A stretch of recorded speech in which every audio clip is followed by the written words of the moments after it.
అందరికీ నమస్కారం. అస్సలాము అలైకుం వరహ్మతుల్లాహి వబరకాతుహు. 2 రోజుల క్రితం కావలి పట్టణంలో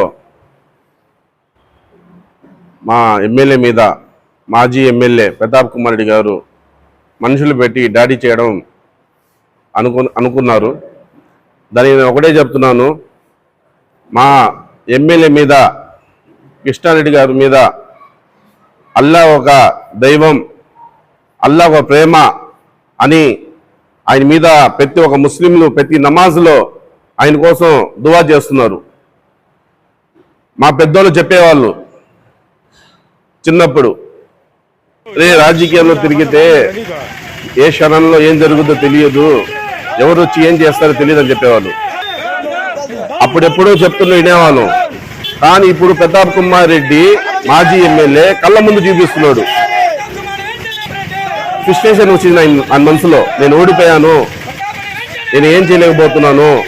కావ్య కృష్ణారెడ్డి గారు ముస్లింస్ మీద ఒక ప్రేమ చూపిస్తున్నా, ఆయన ఆయన ఆయన చెప్పేదాన్ని, ఆయన నడక మీద ముస్లిం నడుస్తున్నారని అది కూడా ఆయన ఈగో ఫీలింగ్ వచ్చేసింది.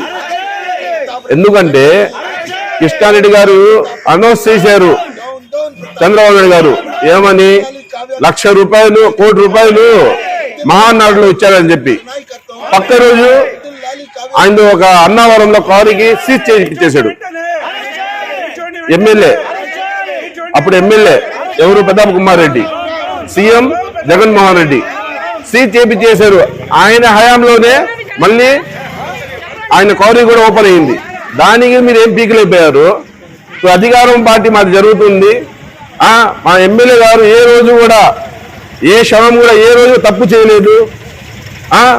ఆయన ప్రతి ఒక్క దాంట్లో ముందు ఉండి ఏ తప్పు జరగకూడదు అని చెప్పి మనందరికి ముందుకు తీసుకెళ్తున్నారు మా ఎమ్మెల్యే గారు. నువ్వు ఆయన మీద అత్యాచారం చేపిస్తున్నావే, నువ్వు ఒక మెయిన్ ఉందా నీకు అసలు?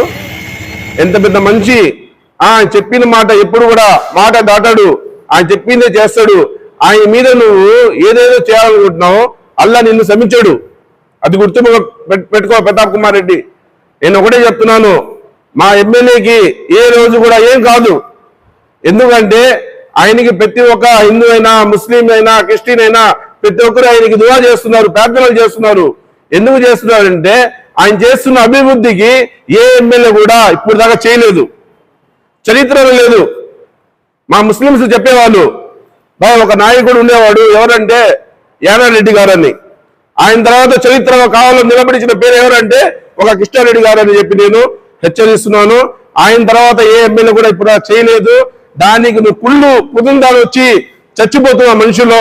కానీ నేను ఒకటే చెప్తున్నాను, మా ఎమ్మెల్యే గారికి ఒక ఇంటికి కూడా పీక్కోలేదు, ఎవరు కూడా ఒక ఇంటికి కూడా పీక్కోలేరు. ఎందుకంటే ఆయన చేస్తున్న అభివృద్ధికి నువ్వే మనుషులు కుళ్ళుకు పోయి నువ్వే చచ్చిపోతావు. కానీ మా ఎమ్మెల్యే గారికి ఏ రోజు ఏం కాదని మేము ముస్లిం మైనారిటీ గురించి మీ అందరూ కలిసి హెచ్చరిస్తున్నాం.